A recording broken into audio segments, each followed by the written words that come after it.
students, good evening to all. और today's topic is financial statement with adjustment. पिछली video के अंदर आप लोगों ने फाइनेंशियल स्टेटमेंट विद एडजस्टमेंट के टू टाइप्स पढ़े थे, जिसमें स्टॉक और आउटस्टैंडिंग एक्सपेंसेस के बारे में पढ़ा था। होप आप लोगों को वीडियो अच्छे से समझ आ चुकी होगी, क्योंकि स्टेप बाय स्टेप अगर आप हर वीडियो को देखेंगे तो आपको इसके प्रैक्टिकल क्वेश्चन करने में कभी भी कोई दिक्कत नहीं आएगी। खासकर ये +1 के अंदर अगर स्टूडेंट्स ने अगर ये ढंग से सीख लिया तो आप लोगों को लाइफ टाइम तक किसी प्रकार की कोई भी दिक्कत का सामना नहीं करना पड़ेगा, क्योंकि बड़ा इंपॉर्टेंट टॉपिक है, बड़ा ही इंपॉर्टेंट टॉपिक है फॉर एग्जामिनेशन पर्पज और also for the any type of competition purpose. तो ये बड़ा इंपॉर्टेंट टॉपिक है। हर एडजस्टमेंट को आपने बड़े ध्यान से सुनना है। अगर आप ध्यान से सुनते हैं तो आप लोगों को किसी प्रकार की दिक्कत का सामना नहीं करना पड़ेगा। तो आज हम करेंगे फाइनेंशियल स्टेटमेंट विद एडजस्टमेंट के अगले कुछ टॉपिक, कुछ टाइप्स, जिसमें आज हम पढ़ेंगे प्रीपेड एक्सपेंसेस के बारे में, एक्रूड इनकम के बारे में, अनएक्रूड इनकम के बारे में। तो ये 3 टॉपिक आज हमारे कवर किए जाएंगे थियोरेटिकल पोर्शन में, और बड़े ही इंपॉर्टेंट टॉपिक है। इसकी अगले वीडियो में आपको इसका प्रैक्टिकल क्वेश्चन पढ़ाया जाएगा, ताकि आपको और अधिक आसानी से जो समझ आए, क्योंकि बारी बारी से आपको छोटे छोटे टॉपिक के मतलब एडजस्टमेंट एंट्री आपको पहले कराई जाएगी, उसके बाद इसका प्रैक्टिकल क्वेश्चन कराया जाएगा कि इस प्रकार से इसको प्रैक्टिकली करते हैं, तो वो भी आपको कराया जाएगा। तो आप लोग जो है थ्योरेटिकल पोर्शन को बड़े ध्यान से समझें, क्योंकि मेरा ये मानना है कि किसी भी चीज को लंबे समय तक मेमोराइज रखने के लिए, सब लंबे समय तक अपनी मेमोरी में डालने के लिए आप लोगों को उसका थ्योरेटिकल पोर्शन आना जरूरी है। और कई बार हम जल्दी में प्रैक्टिकल पोर्शन को समझ लेते हैं, परंतु थ्योरेटिकल पोर्शन ना आने के कारण वो है जल्दी भूल भी जाता है। तो ऐसा आपने नहीं करना है। लाइफ टाइम तक यदि किसी चीज को याद रखना चाहते हैं तो उसका थ्योरेटिकल पोर्शन के साथ साथ उसकी प्रैक्टिकल पोर्शन को करने की कोशिश करें, जिससे आपको थ्योरेटिकल, क्योंकि व्यवहारिक ज्ञान के साथ साथ उसका जो प्रैक्टिकल नॉलेज है वो भी हो। तो किस प्रकार से इसको आप करते हैं, तो हम बात करते हैं कि what do mean bye prepaid expenses. कि प्रीपेड एक्सपेंसेस से आप क्या समझते हैं? Prepaid expenses also called unexpired expenses. Prepaid expenses also called unexpired expenses, that is also called expenses paid in advance. तो ऐसा कोई भी खर्चा which is paid in advance, ऐसा कोई खर्चा जिसका भुगतान आपने एडवांस में कर लिया, परंतु जिसका फायदा आपको आने वाले वर्ष में होगा, तो उसे आप प्रीपेड एक्सपेंसेस की संख्या देते हैं। मतलब जिसका फायदा आपको नेक्स्ट ईयर में होगा तो उसको आप प्रीपेड एक्सपेंसेस की संख्या देते हैं। जैसे रेंट प्रीपेड, आप किसी घर में किराए पर रहते हैं और वह व्यक्ति आपसे 2 साल का किराया एडवांस में ले लेता है, तो इसका मतलब है 1 साल की बजाय उसने 2 साल का किराया ले लिया, कि तो इसको आप बोलते हैं prepaid expenses, expenses paid in advance. तो ऐसा कोई खर्चा जिसका भुगतान आपने एडवांस में कर दिया, that is expenses is called prepaid expenses. तो किस प्रकार से लेखा पुस्तकों में इसकी एंट्री की जाएगी, किस प्रकार से इसे लेखा पुस्तकों में लिखा जाता है? तो प्रीपेड एक्सपेंसेस को आप डेबिट करेंगे और टू पर्टिकुलर एक्सपेंसेस को आप क्रेडिट करेंगे। इस प्रकार से इसकी समायोजन की एंट्री की जाती है। समायोजन की एंट्री इसी की जाती है कि प्रीपेड एक्सपेंसेस को डेबिट, क्योंकि प्रीपेड एक्सपेंसेस बिजनेस का करंट असेट है, तो असेट हमेशा डेबिट होते हैं, इसलिए प्रीपेड एक्सपेंसेस को डेबिट कर दिया और पर्टिकुलर एक्सपेंसेस को क्रेडिट कर दिया। जैसे रेंट प्रीपेड है तो आप एंट्री करेंगे prepaid rent account debit to rent account. इस प्रकार से लेखा पुस्तकों में इसकी एंट्री कर दी जाएगी।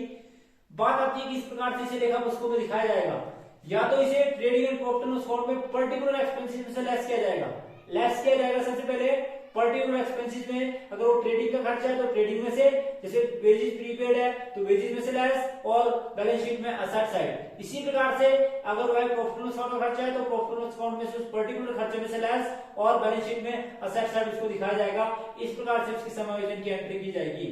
ध्यान रखें कि कोई भी पर्टिकुलर एक्सपेंसेस जो आपने प्रीपेड कर दिया उसकी समायोजन से संबंधित एंट्री की जाती है उस पर्टिकुलर एक्सपेंसेस में, अर्थात trading and profit and account का जो अगर खर्चा है तो उस खर्चों में से लेस, और दूसरा बैलेंस शीट में असेट साइड से दिखाया जाएगा। तो किस प्रकार से इसकी समायोजन की एंट्री की जाएगी कि आप जो है prepaid expenses account debit to particular expenses करेंगे।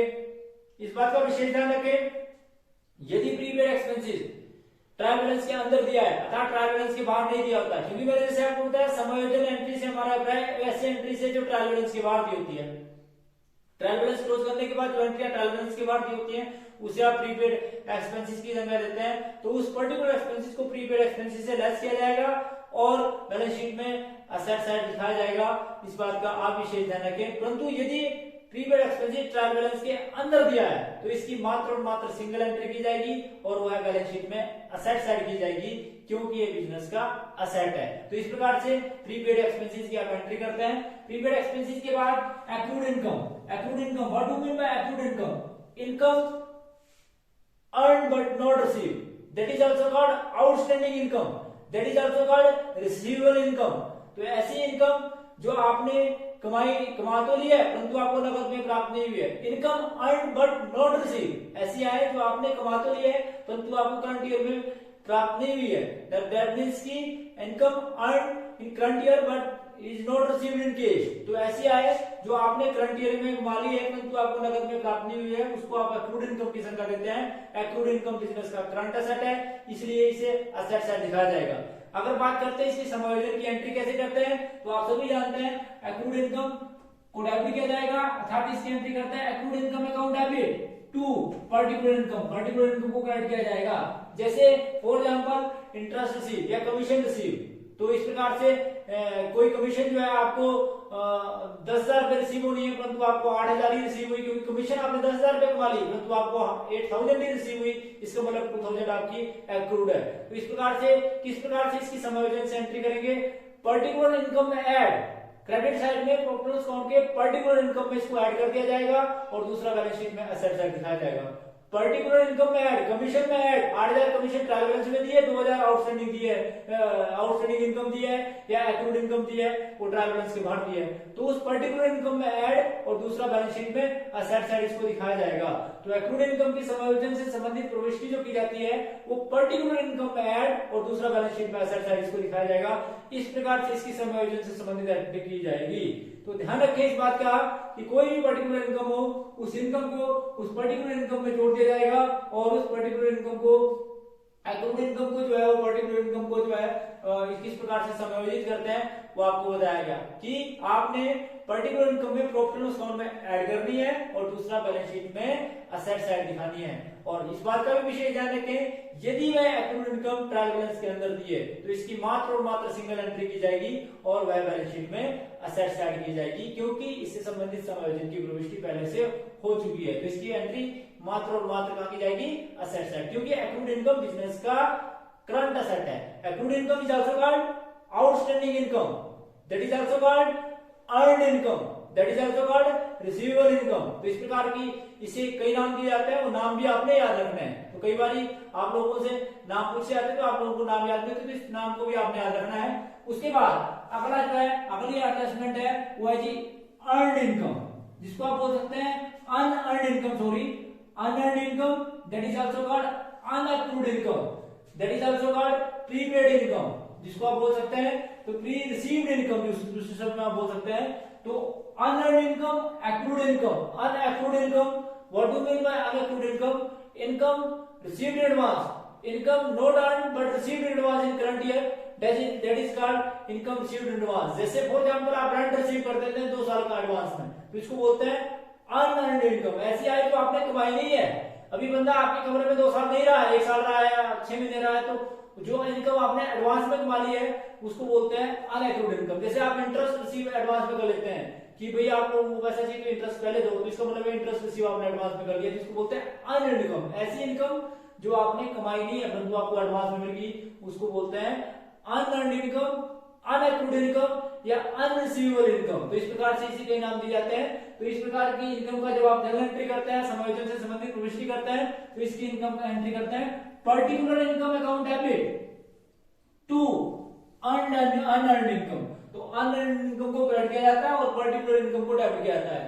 पर्टिकुलर इनकम को डेबिट करने का मतलब है कि जिस इनकम को, जो इनकम आपने कमाई नहीं है, इसलिए इनकम हमेशा डेबिट नहीं होती है, परंतु ये इनकम है नहीं इसलिए आपने इनकम को डेबिट किया। और क्योंकि ये बिजनेस की लायबिलिटी है, अब आपकी लायबिलिटी बन गई कि अगर इस बंदे से आपने किराया एडवांस में ले लिया तो कमरे का किराया जब तक पूरा नहीं होता आप उसको कमरे से बाहर नहीं निकाल सकते हैं, क्योंकि आपने कमरे का किराया एडवांस में ले लिया है। तो इस प्रकार से आप ये बोल सकते हैं कि ये आपकी लायबिलिटी बन गई। तो इसलिए इसकी एंट्री करते हैं particular income account debit to unearned income. बात आती है इसको दिखाते कैसे हैं। प्रॉफिट एंड लॉस अकाउंट में क्रेडिट साइड में पर्टिकुलर इनकम में से लेस, पर्टिकुलर इनकम में से लेस, जैसे रेंट रिसीव्ड इन एडवांस का मतलब है कि बाय रेंट लिखा होगा आपने वहां रेंट रिसीव में, और उसमें से जो रिसीव आपको एडवांस में हुआ, जैसे 10,000 आपको टोटल मिला और 5,000 उसमें से रिसीव्ड इन एडवांस है तो लेस 5,000 रिसीव्ड इन एडवांस, और उसे लायबिलिटी साइड दिखाया जाएगा। इस प्रकार से इसकी समायोजन से संबंधित एंट्री की जाएगी, अर्थात जो भी इनकम है उस इनकम में से लेस कर दिया जाएगा और उसे लायबिलिटी साइड दिखाया जाएगा। इस बात का आप विशेष ध्यान रखें। तो ये 5 समायोजन से संबंधित एंट्रियां मैंने आपको समझाई। विशेष रूप से इस बात का ध्यान रखें कि यदि ये आइटम है ट्रायल बैलेंस के अंदर दिए, जैसे स्टॉक ट्रायल बैलेंस के अंदर दिया है, प्रीपेड एक्सपेंसेस ट्रायल बैलेंस के अंदर दिया है, आउटस्टैंडिंग एक्सपेंसेस ट्रायल बैलेंस के अंदर दिया है, एक्रूड इनकम ट्रायल बैलेंस के अंदर दिया है, अनएक्रूड इनकम ट्रायल बैलेंस के अंदर दिया है, तो इसकी मात्र और मात्र सिंगल एंट्री की जाएगी। यदि वह स्टॉक है तो असेट साइड, यदि वह प्रीपेड एक्सपेंसेस है तो असेट साइड, यदि वह एक्रूड इनकम है तो असेट साइड, यदि वह आउटस्टैंडिंग एक्सपेंसेस है तो लायबिलिटी साइड, और यदि वह अनअर्न्ड इनकम है तो लायबिलिटी साइड। तो इस प्रकार से ये 5 एंट्रियों के बारे में इस बात का विशेष ध्यान रखें कि ये एंट्रियां किस प्रकार से की जाती हैं और किस प्रकार से लेखा पुस्तकों में इसका समायोजन करते हैं, उसके बारे में मैंने आपको बड़ा डिटेल में बताया। अगली वीडियो के अंदर इन सारी एंट्रियों से रिलेटेड जो प्रैक्टिकल क्वेश्चन है उसका किस प्रकार से डबल एंट्री करेंगे वो हम क्वेश्चन करेंगे, जिससे आपको और अधिक क्लियर होगा। परंतु क्लियर करने से पहले ध्यान रखें इस बात का, आप लोगों को बताया कि वीडियो को बड़े ध्यान से देखें, अंत तक देखें, बीच में वीडियो को क्लिक ना करें, क्योंकि बीच में वीडियो को क्लिक करने से आपका कोई भी बेनिफिट नहीं होता। आपको समझ भी आना होता है तो भी आपको समझ नहीं आता है। आगे यही रहेगा सभी चाहने वालों से, सभी स्टूडेंट से, सभी विद्यार्थियों से कि आप वीडियो को अंत तक देखें, और वीडियो को अंत तक देखने के बाद आप वीडियो के बारे में अपने सुझाव अपना कमेंट के माध्यम से अपने कमेंट भी दे सकते हैं। चैनल को सब्सक्राइब करें, प्रेस बेल आइकन और फॉर नेक्स्ट नोटिफिकेशन, क्योंकि सबसे पहले आपके पास नोटिफिकेशन है, इसलिए बेल आइकन भी दबाना जो है वो जरूरी है। तो thanks for watching the video, thank you.